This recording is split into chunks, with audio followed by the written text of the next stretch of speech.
tonight? No, No, we're not just doing YouTube. We are now live on YouTube. What's Cool. up? Welcome. I should probably get in the chat. I'm tripping. Let's I gotta do this and then nope. Okay. myself too. Help me. What happened? I'm in someone else's live. Y'all live on YouTube right now for the Your Spiritual Friends podcast. Please come hop in the chat, ask some questions. Here we go. Mute there. Turn up here. All right. We're gone. You good? We are live. Good. Man, we really got to get this like music intro. I really want to do a whole like thing. Shout out to Mystic Lo-Fi. So we can like that's the Nickelodeon. That sounds like a Nickelodeon. Yeah, is that what you just said? Yeah, I did. I just a throwback there because why not? Shout out to Avatar: The Last Airbender. Thank y'all so much for joining us. What that was? Sorry. No, it was just the Nickelodeon theme, but it's like a good show on Nickelodeon, Avatar. I was gonna say I know that theme song, but I've never heard of that show. God, we should have made Avatar the thing this week. I could have had a lot of fun with that. Let's do it next time. Okay. Welcome to Your Spiritual Friends, the podcast. I am David, or you might know me on TikTok as Motivational Speaker, and this is Sarah. I'm not on TikTok, so you won't know me from there. You will not know her from TikTok. I like to say, if you are on TikTok, please feel free to hop on over to the YouTube and join us over there. I think, Sarah, I was also thinking tonight we should also just have a dedicated like question and answer section. Cool. I would love that. You know what I mean? It's easier. Easier for me. We'll just be like, instead of like trying to like get all the questions and shit. A question that I thought would be interesting to pop off with, it just came from the TikTok, which was, when did you get interested in spirituality? And it made me think, like, because I wanted to jump in like immediately with that, because I was like, I recently had to talk about sort of my awakening journey, and I was like, oh man, you know what? Like, I was late to the spirituality game, and I think that's a great thing for me. Like I didn't get the whole like context of spirituality. Everything that sort of led up to it was really just me working on myself as like a person. Like, you know what I mean? Mm-hmm. It wasn't like all that stuff. So when any sort of the spiritual stuff came up, it was always about sort of relating it back to myself, like making, you know what I'm saying? It was all in alignment with being the best human possible and not like trying to like get like spiritual knowledge or any shit like that, which I thought was really useful for folks. Yeah. And you didn't have any like concept about spirituality as you were embarking on your spiritual journey? No, not like this. I mean, like I knew like sort of basic Christianity, religion stuff, but like nothing like, you know, no like just general spirituality at all, which was fucking crazy. But I will say it became useful because it became really helpful in contextualizing a lot of the shit that I was going through. And that's what was like kind of led me down the rabbit hole, which I think is really great. So that's my answer to that question. I don't know. The interest was just being a better person in general, I think. I don't know. Yeah. Well, we talked about this some on our first episode when we did our histories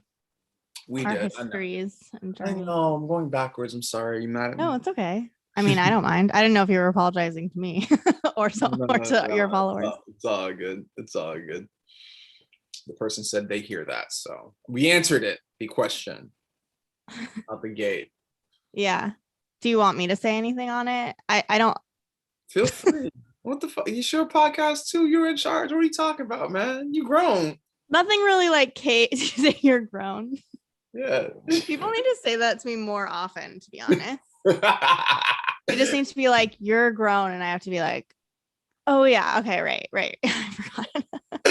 Yo, all right. So what is there anything you're working on this week? Anything that sticks out to you that you were like, oh man, this thing doesn't have to be anything like spiritual, but you're always like, you always got some shit where you're like, this thing's Oh, good question. Yes. What is it though? That's the harder part to answer. The easy part is the yes or no question. Yeah, I've been, I think, exploring for a while sort of this concept of like what I've been terming inner authority, or I work with like a coach or like a mentor. So she really, I think, calls it inner authority, but we together call it inner authority. And it's just like exploring this ability to sort of be centered and have like a sense of my own self without necessarily needing or being influenced by the outside world. I think and yeah, I mean, that concept is sort of interesting because on the one hand, we can't not be influenced, right? I mean, we impact each other and the world, if you sort of like the as above, so below, or like the fractal nature of life, I think makes it so that like, yes, I'm an organism that has my own quote unquote inner authority, but at the same time, I'm a responsive, like, part of a bigger organism of humanity and a bigger organism of the earth. And it's not realistic to be isolated from that. And I think I kind of struggle with these like boundaries or bounds, I would say, more between, my own self and everything else. Because I think a lot of times in spiritual communities and in spiritual thought, I don't know how this is in like religious, communities, but I feel like in the sort of, I'll just call that LA, like spirituality. Yeah.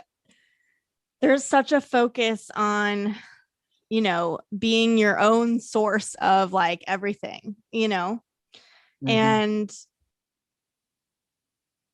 and on the one hand, I see the benefit of that, and I see how we can be overly responsive or overly influenced by outside people and outside sources. Like, for example, if someone has like a thought about me and then I take it personally, I don't necessarily need to do that. If it's like, hurting me or something, or even if it's beneficial, even if they're like, wow, you're so smart, ultimately that's just going to backfire. If I'm like, I'm so smart, they said I was. Eventually. I mean, I think you're so smart. Thank you so much. I will internalize that. I'm just keeping it 100. Hold on to it forever. Yeah. And base all, yeah. But we can overly identify with these things that people are offering to us. Sure. I guess. Does that make sense what I'm saying? But then at the same time, it's like, yeah, we're influenced by each other. Like we are. I mean, we can't, it's silly and ridiculous not to be. So I don't know. Do you have any thoughts? I do. So I think a lot of the confusion kind of comes from a sort of, in like certain circles, I think a lot of the time the confusion comes from a misunderstanding, maybe I would say, of sort of the sort of isness that people are getting at when they talk about like taking your power back and walking in your own sort of authority, your own sort of divine right. I think a really useful way to kind of understand what's happening, what's kind of being taught or said is through the Bible. But one of my favorite folks is Christian mystic Neville Goddard. I think he's a great teacher. And a lot of what, he talks about and stuff is really the nature. What really changes first for everything is your state of beingness, right? And when we understand that from a sort of intellectual standpoint, it can get really heady and weird, like, oh, like, I manifest my reality, I'm like divine unto myself, and I'm no. But I think when we like, what's the mechanism of control there, right? Right. And that's the confusion, right? So truthfully, though, let's back it up. What we have to understand is what is really changing first is who you are conscious of being. So to break that down slowly, in order for me to be able to pick up this cup over here, I have to be conscious of a person, like as a person who's able to pick up the cup. That's what comes first. Before anything actually happens, that's what happens. I become conscious as that person. That is my state of being, right? When we understand that that is not just for things that we can see, but things that we can't see, that's the sort of as above, so below thing. But in general, before we do anything, our state of being is what changes first. And that liberation allows us to move throughout all of our life and see things from the perspective of, oh, this person has entered my space and done something, whatever. Maybe they've said that thing to me, and I have a thought about it. I understand that in order for me to change this situation, if I want this person to say they're about to do something harmful to me, right? What must change first, or rather what's going to create the most lasting and grounding change, is the state of being that I interact with this person from. So if they're, I don't know, trying to kill you, the state of being I'm going to move from is a state of someone who is going to, I don't know, save myself, to be alive, right? I think a lot of the time we get caught on the sort of hows and the mechanisms on the other side of it. Like, okay, well, what's the plan? Okay, I know I need to do this, and I blah, blah, blah, blah, blah, and this, okay, well, this flies in the face of their thing, and I don't, when we are focused on changing our state of being, the thoughts and the emotions and the external reality follows that. And I don't think that flies in the face of other people's situation or in participation, right? Because it means I'm changing me in order to best participate in life instead of, trying to dominate or any of that weirdness. Right. Yeah, and I think you kind of sort of reminded me of just the ultimate identification or the ultimate sort of misidentification, which is like me in my body of myself, myself in this body in this lifetime. Because I think if you think about, I mean, obviously it's like a really extreme example, but yeah, if someone's trying to hurt me or kill me and I go into protection mode, I've let my identification to this body outweigh my knowledge that we're both God. Yeah.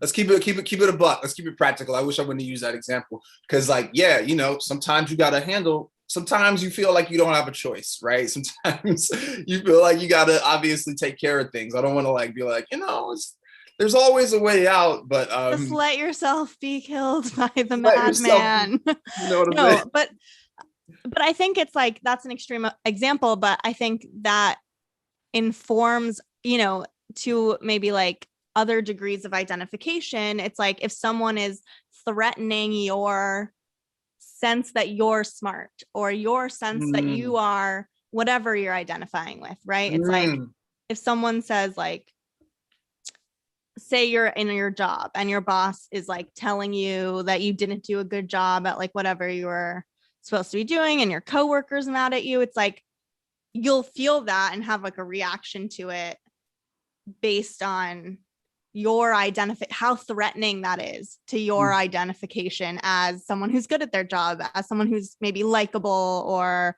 competent or like whatever. I watch Sammy do this all the fucking time at work. It blows my mind. She's so What? like, she's just so sure of that state of being that she's like, I know I'm good at my job. So like when people are like, if any kind of something happens like that, she's always incredibly sort of aware of like who she is. And she just, I guess the phrase is she's not taking things personally, right? She does like, Right. that's not me.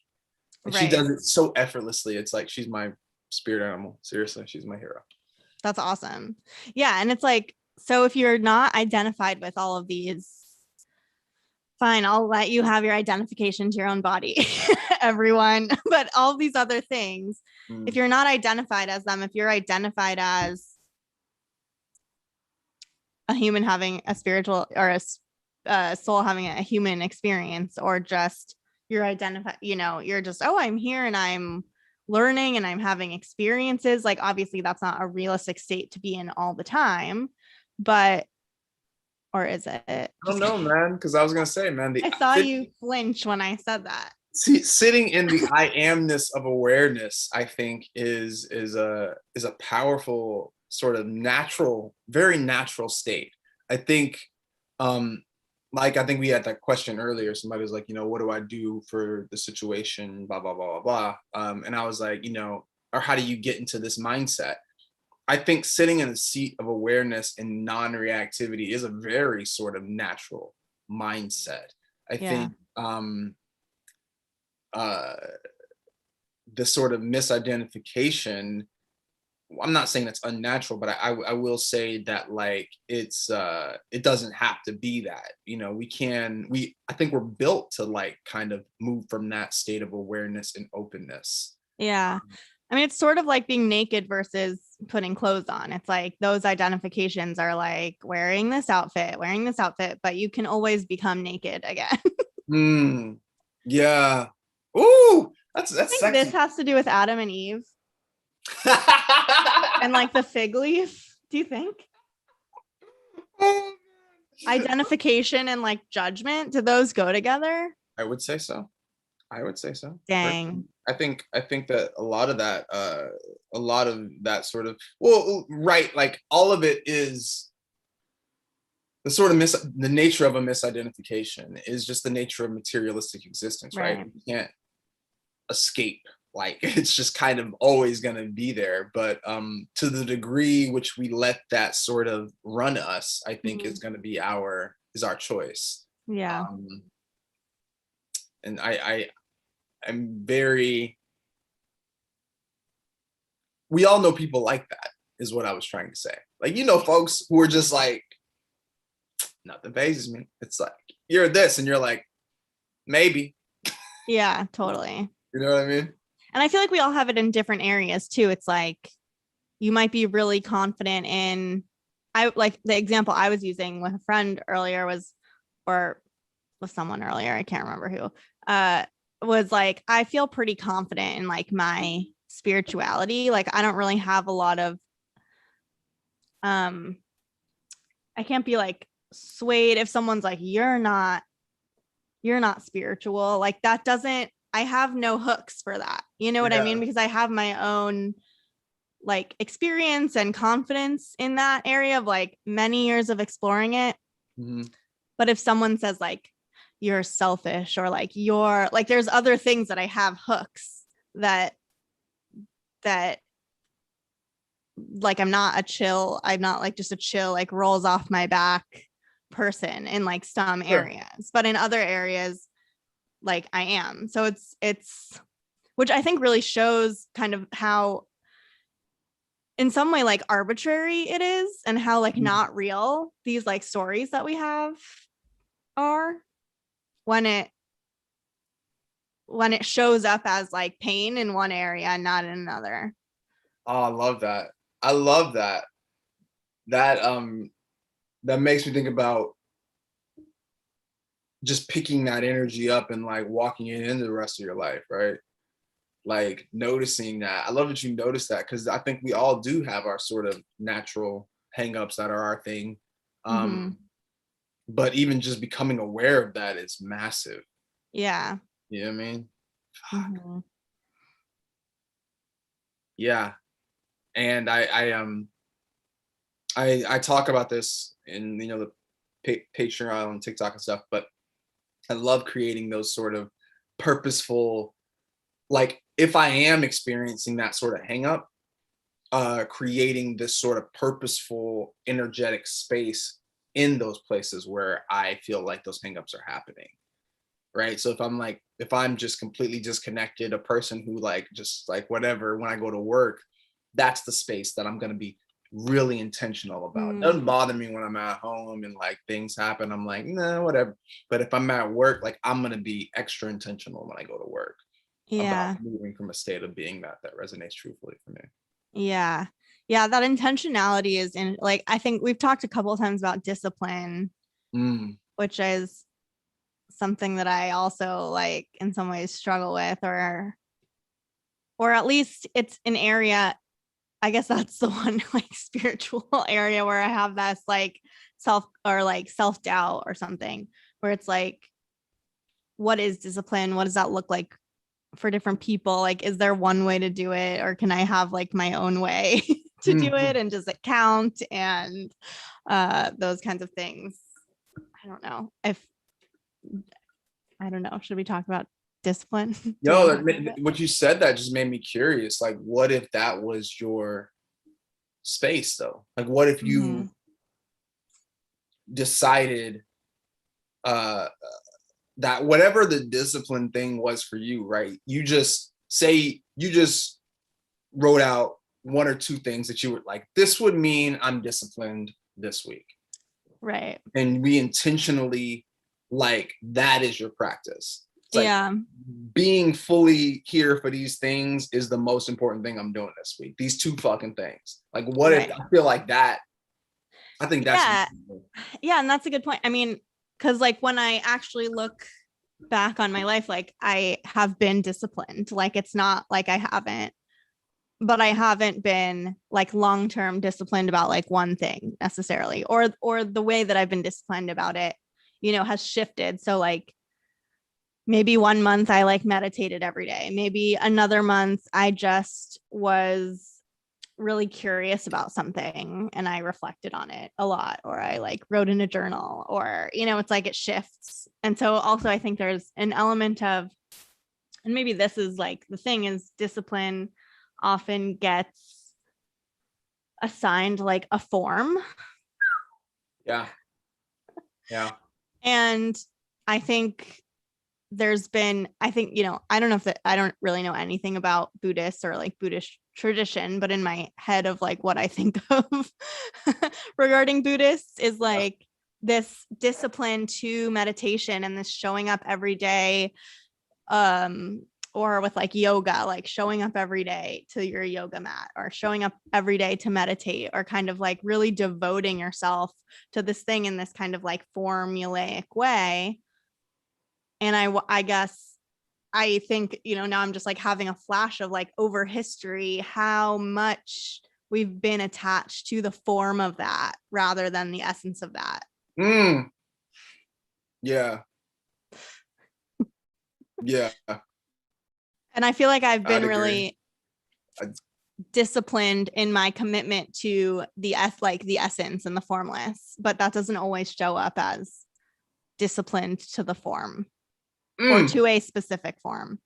One of my mentors says, I used to meditate a lot to get silence, and then I realized that I was the silence. Wow. And he meditates a lot less. I was like, whoa, okay, bars. But yeah, I think so. I think a lot of those sort of practices, when we talk about things that are sort of disciplines, can definitely kind of fall away as you just grow and change and realize that like it's not about journaling, right? It's not about the meditation, which is why like somebody asked me about meditating yesterday on a live, and I was like, yo, like they were like, yo, if I meditate, will I blah blah blah blah, and I'm like, man, you gotta, for me, I've had a journey with meditation, but these days I meditate to meditate. Like that's why. Like, right. I really enjoy meditation. Yeah.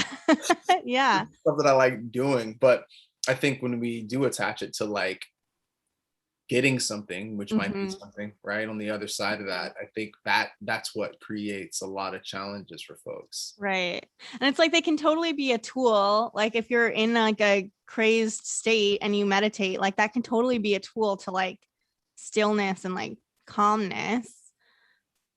But yeah, it's like when we're going after like these powers or when we're going after Yeah. I don't know, No, but like, whatever people go after. well, I was gonna say, man, like even like in some of the, it's so interestingly, weirdly paradoxical, and that even like in like I do TM, transcendental meditation, even in a lot of their literature, you know, it's like it will make you more calm. It'll blah blah blah blah blah. It'll do this, but then like even like I know the most lit practitioners of that joint, they'll tell you like this is just your natural state. This is who you are at your core, right? And it's not really about trying to get this stuff, really. So it's like get you in the door, but you almost got to release it the second you get there. It's just like, oh, remember all? It's like being, it's like being like a recruit, like a college athlete recruit. When you go on your visit, like it's like, oh man, this is what we're gonna do. This is bop bop bop. It's gonna be great. Your jersey's gonna be here, and you're like, oh shit, where? And they're like, yeah, man, you might even start your freshman year. It's gonna be fantastic. The girls are gonna love you. You're gonna go to the NFL. Like you're like, oh, this is lit. I can't wait. And then you get there and you got to fall in love with the work. You got to fall in love with just being at school, being a great student, being a great athlete, watching film. It's about doing it. And all the other stuff is what comes on the other side of that. But I think a lot of the time, the thing that gets folks through the door is like promises of being more calm and not being so reactive, which is cool. But it's like almost the second you get there, it's that joke. It's like when it's a running joke for like athletes. It's like, man, the coach was so nice to me on my visit. And then you get there and he's like, what the fuck is your issue? Let's go, let's go. And you're just like, what? That's kind of the experience. I think I have a question. Were you a college athlete? Yeah. You were? Yeah, man. I played college football. I was an outside linebacker. I was big. What? That's so cool. I played like 205. I've never played a sport in my life. What? Shocking. Yeah, that's interesting. But I've watched TV shows where they have sports and like a One Tree Hill. So I feel like I get what you're talking about. First of all, I love One Tree Hill, and we're going to talk about that later. We never talked about this. Are you kidding me? It's my shout out to Chad Michael-Murray. You are literally the only person that I know that watches One Tree Hill besides my family who I watched it with. I have some beefs with the latter seasons, but that first run, woo, goated. And I'm so mad you were like, that's your experience with sports. That's really disappointing. Well, I mean, I did PE in high school. Okay, facts. Like barely, let me say that. My version of like baseball, let me just say, my version of playing softball in PE was talking to my friend in the outfield and being like, oh, bet. The ball. My mom is a high school girls basketball coach. Dad coached football. My mom just won her 4th state championship. Oh, cool. In a row, which was freaking crazy. She hadn't won any, and then she won 4 in a row. She won a bunch of other stuff, and so she just had like a 4-peat, which was really like inspiring to me because like I'd seen my mom coach for like decades. Literally, she started coaching before I was born, and like we're talking about, like literally, it's about the love of what she did, and just, she loves kids and developing them and the craft of what it is. But it wasn't never really about getting the shiny stuff on the other side, right? Yeah. Getting the recognition, getting the thing. And I think when we dedicate ourselves like that to anything, I mean, And it's interesting because it's like, yeah, the state championships didn't come for like, 20 something years, 30 years maybe. And it was like, I think there's something one of my acting coaches says all the time. She's like, are you gonna turn away your Oscar when you're 90? Like if you're 90 and they're like, yo, you good Oscar? Are you gonna be like, nah, I'm good, bro. Keep that shit. I'm good. I've been in it too long. Like you're gonna. And so I don't know. My mom is just a really big inspiration to me in that. And I talked to her yesterday or 2 days ago, and I was like, yo, like I talked to her about the first team she coached. And the first team she coached, literally, the first game, she lost the game like 50 something to 2. Her team scored 2 points. And then the end of the season, they only lost to that team by 6 points. And it was like a lot closer. Yeah. And I was like, you went from that to like a 4-peat. Was just really, I was like, man, I never noticed the craft of what my mom did as much as I did in that moment, which I thought, I was like, oh, I forgot. Gosh, I just love this. That's really awesome. Sports are yeah. Real. Yeah. And you really do have to like, right. I keep having a picture of like a basketball team, and it's like, if you want to play basketball, like you have to love like dribbling, or you have to like, it's like, that's not the thing, but like that is most of basketball, right? Like you gotta love dribbling the ball and like running around. 100%. And like, this is why I think sports are really super spiritual, or rather the nature of sport is we're of everything obviously, but we're combining the sort of masculine energy of the fundamentals and knowing offenses and where to go and all of that information, but also that sort of feminine energy of instinct, dealing with opposing forces, just kind of knowing things, right? Things you don't even know. And when you merge those together and you're sort of in a flow state, you're essentially like in a state of yogic samadhi or whatever it is. And you're like literally, and I think that's why people worship athletes like gods, because when you're doing that, you're essentially showcasing what the universe is with your body in real time in a challenging situation. That's very attractive. I don't know, it's like watching something very natural happen. Yeah. And I feel like it's the same with like musicians or dancers 100%. Or like anyone who's expressing themselves. 100%. Yeah, totally. Which actually sort of has to do with the scripture that I brought. All right, let's get it. Modern scripture portion. We are now entering the modern scripture portion. Yeah, let's do it. Sarah's gonna share something. Okay. So this is from a book called Let's Go So We Can Get Back, which is by Jeff Tweedy, who is the singer and frontman of Wilco, the band. And I highly recommend his memoir. I really, really loved it. But this is just a passage from it. He says, it's similar to how I sometimes prefer demos to a finished version of a song, especially when it's a song of my own. I love that moment in the life of a song that is all possibility and potential, when I can imagine all of the different directions it could go. I find that just as enjoyable, maybe more enjoyable. I find that just as enjoyable, maybe more enjoyable than when it's fully realized. A finished record is just finished. When a song is finished and it has its final coat of paint, it makes me sad. I mourn all the choices I didn't make. I can hear the overdubs I didn't add, the notes that were left out, the guitar parts that were just all wrong. That's when I realize I've ruined it.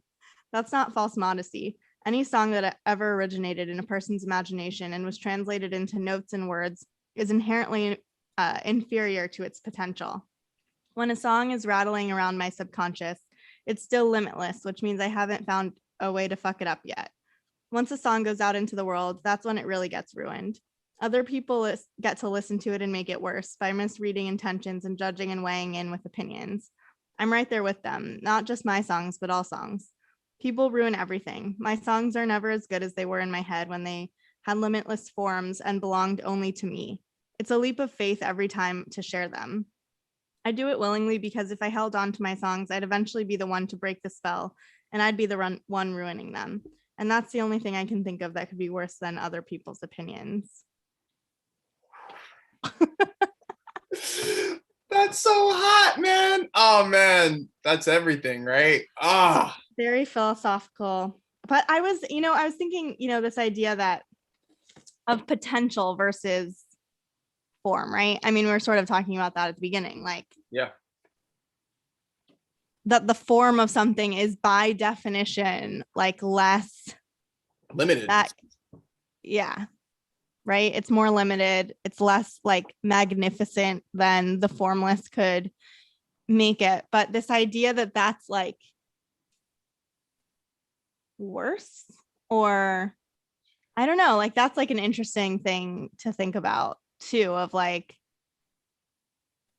is the potential and the limit, like, because I feel like I get stuck in that. Like, I love living in the limitless and like potentiality of things more than I love like creating form necessarily. But there is something really satisfying about form too. I mean, it's almost like the difference between like a seed and a leaf. I don't know. Or like, meaning like a seed, or you could say like a seed and a tree that comes from the seed. The seed is like the potential, obviously, but obviously a tree is like really cool. But a leaf on a tree, maybe like, isn't that cool? You know what I'm talking about? I honestly, I don't right now. I do, but like that one may have lost me a little bit. But I feel you. I feel you, which is more important. Like, you might not look at a leaf and go like, how cool. I mean, you also might. My aunt does. She loves leaves. But but like, I don't know, like the idea of a forest isn't like cooler than the actual forest. Oh, I see what you mean. Yeah, I think, well, what came up for me when he was like talking is like the when he was talking, when you were reading that. Yeah, he was talking. I know, I felt like he was speaking directly to me. When you were reading that was just, it's different, right? I think it's just different. Right. And I think, I mean, yeah, I think when you're trying to translate something, I think that's really just the challenge, is in that inherent, like, it's never gonna look as good as it did in my mind. Right. And it's kind of frozen in a way. And I think that sort of instinct to say that maybe, I wish it could like whatever break open, is just a natural instinct to kind of open from form, right? I think we naturally sort of, because separation is so apparent, right? But in truth, there is only one mind. I think the apparent separation of things, for a lot of us, for most of us, I think means that what we're craving is sort of limitlessness. I think Sadhguru says that in a quote. He's like, you limitlessly desire limitlessness. And I think in that desire, that means that things that are like inherently limited aren't bad, but it's kind of, we're like, yeah, we get it. Let's go in the other direction sometimes. But that being said, it makes me think of that this Kabbalist David Haim Smith, which is a really dope guy. He writes a bunch of really great books on Kabbalah, and he practices contemplative mysticism. But something he always talks about, and he kind of always likes to bring it home to this, is there's always this sort of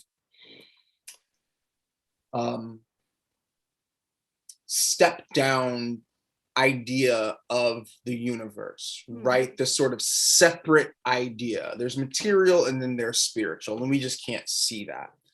And what he talks about is the nature of the sort of nosemic point of view, the Gnostic perspective, is the disillusion of those sort of separations in general, and sitting in the seat of the open awareness of sort of everything. And so he's huge on like cultivating that by not becoming like so obsessed with form or so obsessed with the idea of spirit or any sort of separation, but moving from that state of openness sort of constantly. And that's really kind of, I guess maybe for me, something that I think is useful in not falling into that sort of duality of like, I like this, I don't like this. Yeah, totally.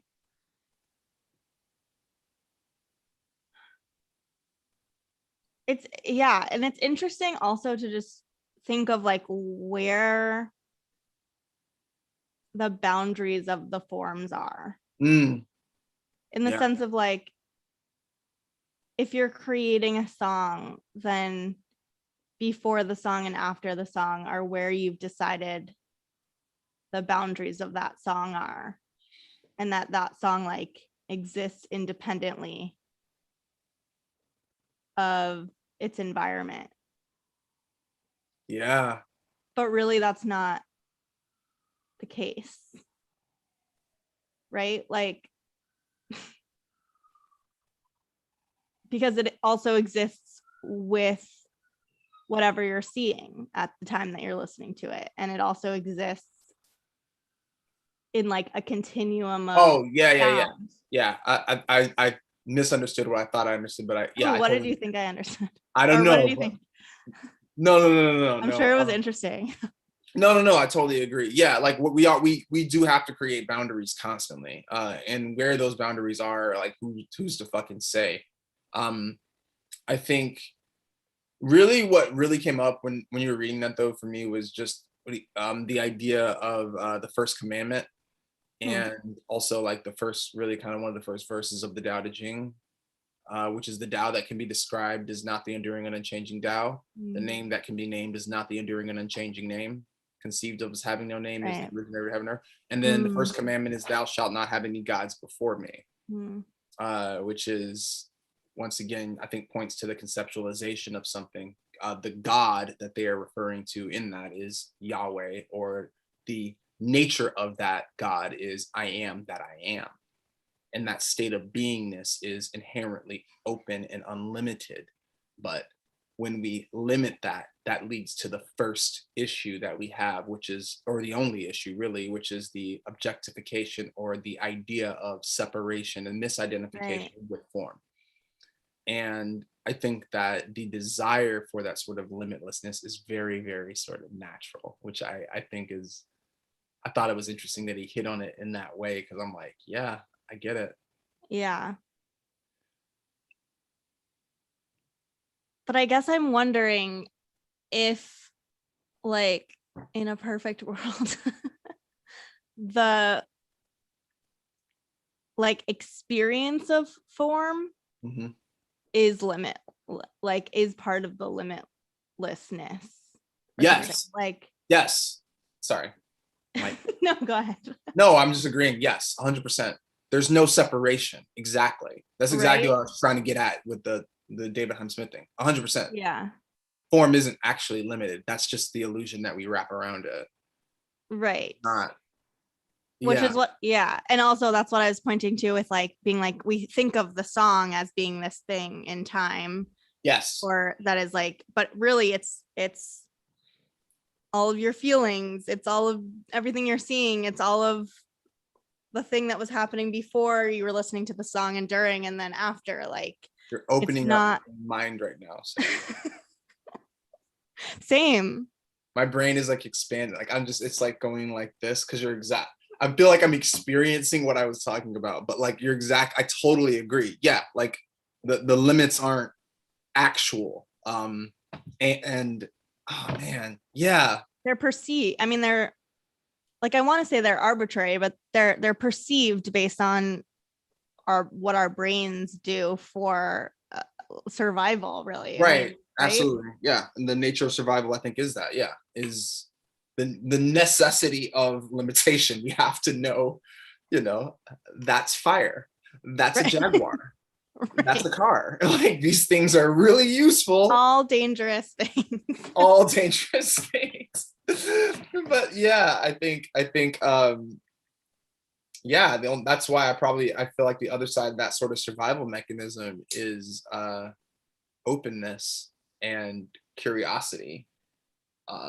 which is usually, I think, where we make our biggest sort of leaps and bounds as humans in general. Yeah. Oh, that's yeah, and it's like you can't get too into form, but you can't get too into limitlessness either, or else you won't right. survive. Yeah, you kind of, well, I think that's where we talk about all the time, and like embodying this shit in like your life. Like, I think somebody said that the other day. They were like, in one of my lives, they're like, oh, you know, how do I not just like come a vegetable and just kind of just chill on the couch and nothing matters, man? And I'm like, no, man. Like, for me, the more open I tend to become, the more open that I am, the more I want to enjoy experience. The more I want to Yeah. experience, right? The more the nature of experience is just like, oh shit, like I really like making this thing or eating this pizza is fantastic. I was gonna say, like, it's kind of like when you're high and like anything can Yes. become so interesting. Yes. It's all magnificent. 100%, man. Fuck. And you like look at things in such, because like, right, we just kind of get used to like, everything in my apartment like blends into itself now because I'm so used to it. I don't ever really take the time and like focused attention to like really look at my coffee table, Yes. or like really experience like and have a relationship with it. It's just like I'm just seeing this whole thing as one thing and kind of like reacting to it by whatever like my mood is at the time. And I think what you just, oh man, that's literally all psychedelics are. But I think literally when we are kind of moving from that state of beingness, when we're not sort of hyper misidentified, that allows us to actually see things for the first time. That's the Dorothy effect. Black and white to color. Yeah. You know what I mean? I remember like the first time that I ever did mushrooms, I was hanging out with this guy who had like tattoos everywhere on his body, but they weren't like connected. It would just be like one little tattoo here, one little tattoo here. Like they were just like all over his body, but like not, I don't know, like it. And I remember like I was so aware. I was like, wow, this is what it means to be in the present moment. Because I was so delighted every time I saw another one. And I knew that if I had been sober, I would have thought this guy has the dumbest tattoos ever. Like because I would have like kind of seen it as a whole and then like judged it and like seen the, judged the relationships like based on, my idea of like what cool tattoos are or whatever. But just every time I saw one being so present, yes, because I was on mushrooms, yeah, like made me like I was so excited every time because I was seeing each one for like what it was and what it had to offer. Oh wait, somebody just asked the question: is it possible to have that experience sober? Yes. Yes. I was about to do a caveat. Yes, it is. Sorry. No, that's pretty much it. I know the first time in our first episode when I was talking about doing mushrooms as like part of my spiritual journey, you had made the comment of like, you don't need to do mushrooms, and so maybe we should just address it now. Yeah. Like everything, I think mushrooms and psychedelics can be a tool. I think for me at the time that I like did them, they were a tool for me and they opened my mind in a way that I hadn't previously been opened. It really changed my perception on a lot of things. Just I think especially in the fact that my perception could be changed because, before that I had thought my perception of things is accurate to reality. And clearly once you have a different perception, you realize like, oh, no, it's not, because if you can have a different one, it means that there isn't a right or true one, I guess. But I totally think like through meditation, through other spiritual practices, through like hyper attention, and a conscious focus on appreciation, I think you can absolutely have those same experiences. Yeah, I totally agree. It's I've had the most crazy experiences that just sober. My most psychedelic experiences have all been sober. I've never done any of the hard psychedelics, but What are hard psychedelics? I feel like DMT is a hard psychedelic. Oh, okay, yeah. I feel like DMT would be the extreme, like, oh, at least it's intense. And I haven't tried like a peyote or anything like that. But I mean, I'm sure I've seen it enough to be like, I know what this, I know what this is gonna go. Yeah. I think it could be a lot. But yeah, not knocking any tool, but just understanding that, you know, it's still the finger pointing at the moon. Mhm. And you always have the opportunity to be that moon at all times. I think we should go into the question answer portion. Yeah, let's do it. All right, TikTok, what's up? Feel free to drop any questions in here. Also on the YouTube, please feel free to drop a question and we'll just answer them, man. We'll drop some stuff. We'll see what's up. I don't know. There's some stuff on YouTube.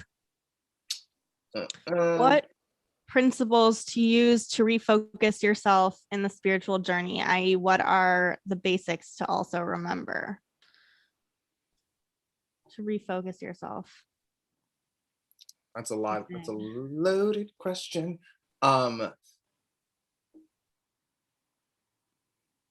Whenever I get this question, the first thing I always say is,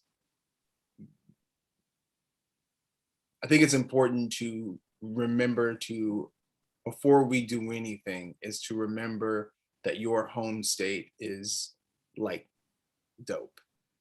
Like whenever you were thinking like, oh man, I'm in my most spiritual, this is, everything is great right now, I'm crushing it.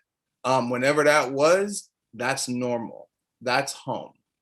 That's just how it is naturally. You didn't have to do anything to get there. And I think sitting in that awareness before we talk about anything else is probably the most crucial thing, for me. And also, I'm a big fan of,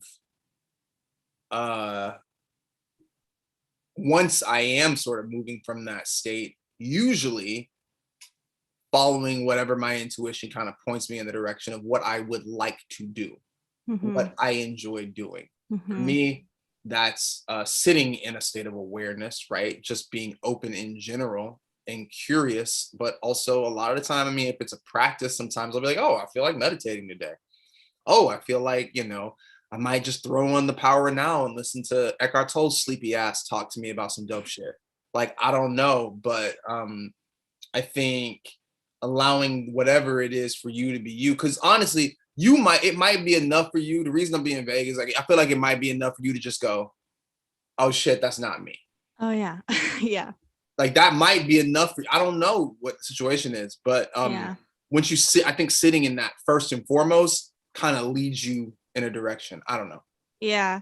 And I had a similar like instinct, I think, which is it'll be different for everyone in a way, at least as far as the practices. But I love your suggestion of, you know, listen to someone that you know is like there, right? Like Eckhart Tolle or I love like Abraham Hicks, or it could be any, like Alan Watts, like anyone that you feel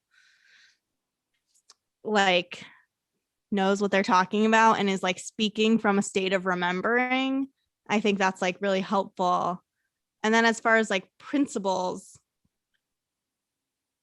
yeah, like follow that good feeling of like what makes you feel joyful, and remembering that like love is that's the feeling, right? So if it doesn't feel like that, then it might not be like the truth. I think I want to add to that because I think my friend will yell at me if I don't say this. Okay. Jesus. I do want to say if there is one sort of like resounding, easy thing that I like to keep in the forefront of my consciousness, Mhm. and it's the what a Christian mystic calls the first principle, which is just, the nature of everything is essentially it comes home to I am. Like Mm. your home state of beingness, your home state of awareness, changing your state of being, who you are being right now, is the thing that's going to drive everything in your life. It's literally your entire reality. So if there is sort of some dis-ease or disturbance in your life, knowing that before we blame, before we try to fix them, try to fix that, like going inward and going, changing me first, becoming curious about me, who am I being right now? How would I feel without that thought? Knowing that, I think, is really, really crucial going forward, because I think it is the nature of the paradigm shift of into what one would call like a spiritual state, Mhm. or I'd say maybe a natural state, a more natural state. Mhm. Um, but yeah. Um, oh, I think I just answered that question. Any other questions? Man, I said pizza, and that's all I can think about right now. That was my first mistake. I love pizza. Oh man, have you got a pizzana yet?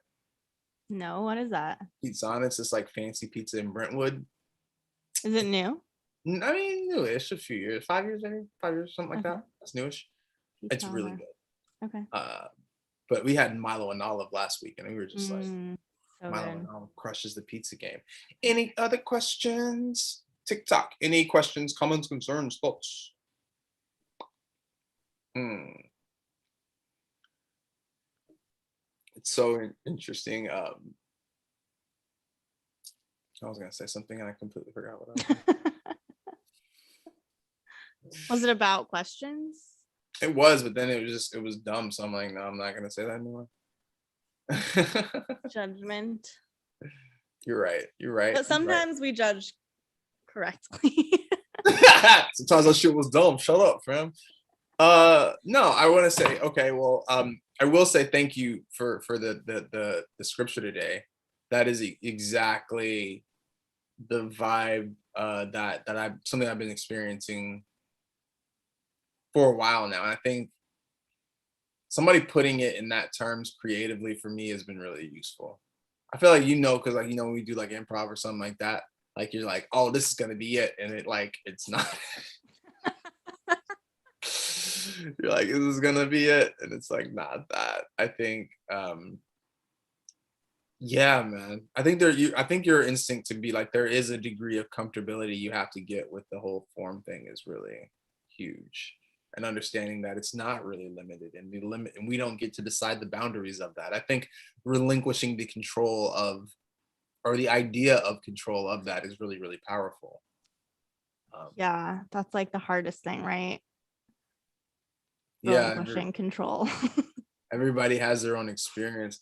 You know what? Like I really noticed also was like when he talked about the fact that people are like will take it and like add their own meanings and stuff and all that. I feel like that's the like universe that we live in right now. Like the world is like everybody's got an opinion about what this thing means, and it's like it's everybody else's stuff.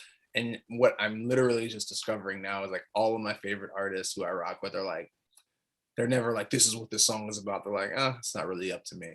Like Childish Gambino was like big on that. Like when they were like dissecting This Is America and writing all these fucking think pieces and shit. He's Yeah. like, I don't know. What do you think? Yeah, totally. I mean, in the one sense, that's the wisest thing you can do, because people will always perceive things the way that they perceive them. Like, I think we are under this illusion that there is some kind of truth. What's happening? Literally, Carissa. You said illusion, and Carissa. Oh, And that's so funny. Yeah, illusion. Chris is like on the same page as us for sure. Yes. Yeah, the illusion of control. And we're under like the illusion that there's truth and that it can be controlled, or like that it can be contained, maybe. I just lost it. No, it's okay. Yeah. But like, we are under the illusion that in some way that this truth is the most truth. Like, I think we attach to that idea so hard, and it's very kind of prevalent in the society that we live in. And I think when we get into things like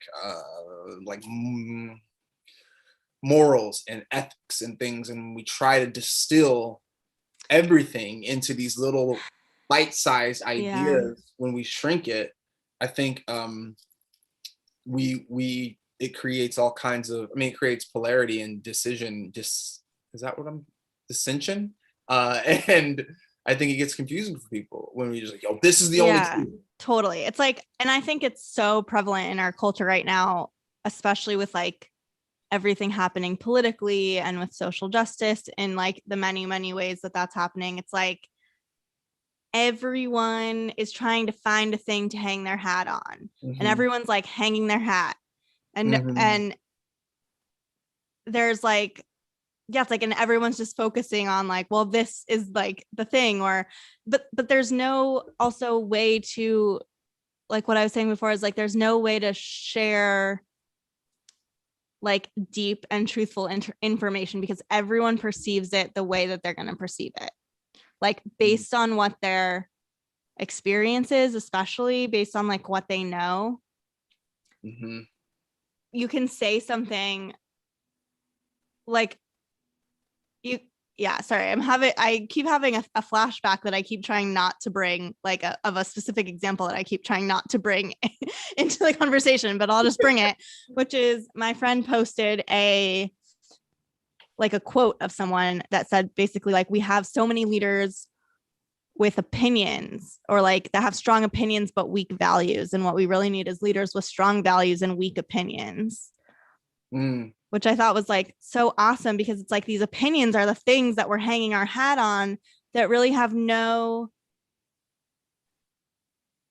substance to them. It's Mhm. just what you think is, it's like All your attempt at control, it's right? all biased, yeah. Whereas Yeah. like values are more, I think, more general, more truthful. I think we even get in trouble with that though. I think the real challenge is conveying isness, right? And I think when we look at something like someone, people who can cut to that mm, truth, right? And right. deal with what we're talking about here in very plain terms, I think that's the type of truth, because I don't think it can be intellectualized, Right. right? I can intellectually lecture you about, Hermeticism or even Jesus or whatever right now. That's going to hit you in different places. And it's going But to probably only be interpreted as far as I know how to interpret it, based on what I already know. It's not like you're giving me new information that I'm going to be able to like just absorb, internalize, right? unless I have like an opening, like a spiritual opening, which is not under my control really.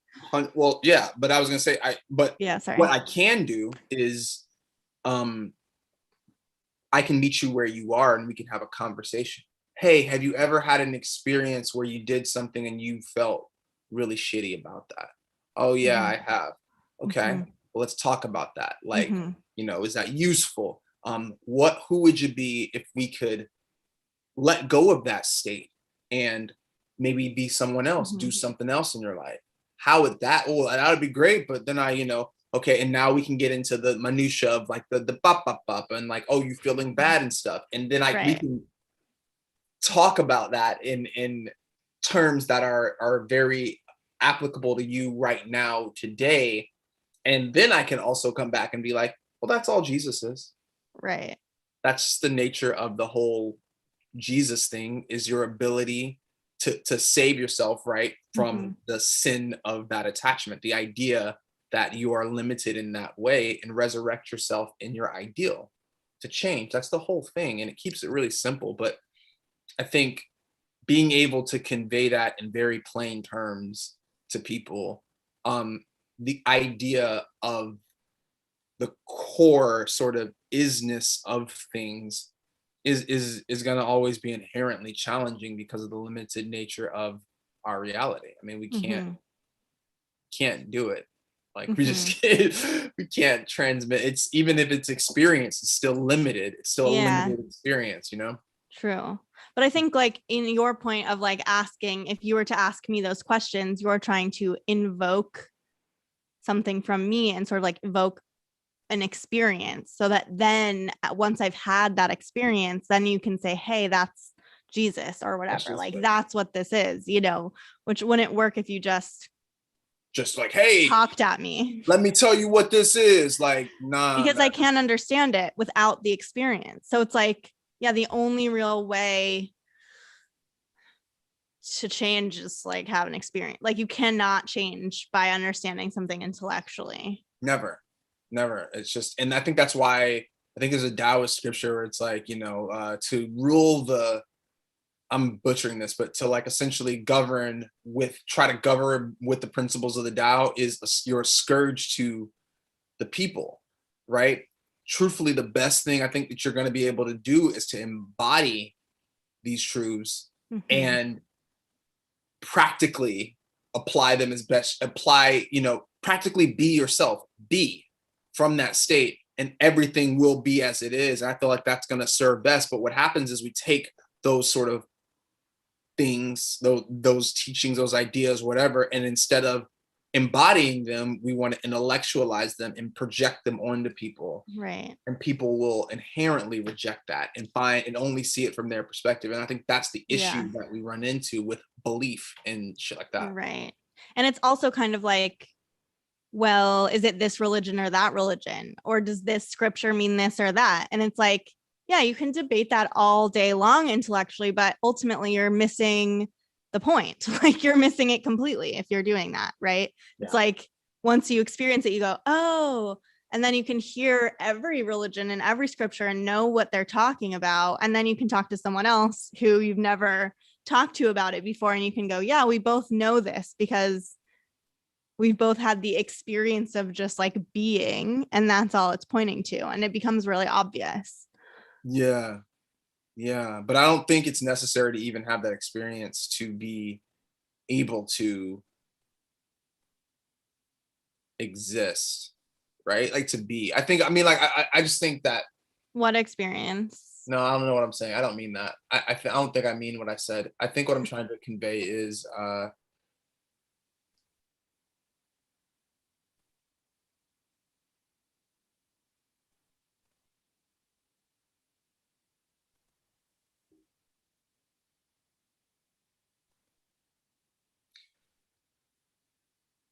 think multiple, there are literally infinite ways to be. And I think when we move from a state of acceptance,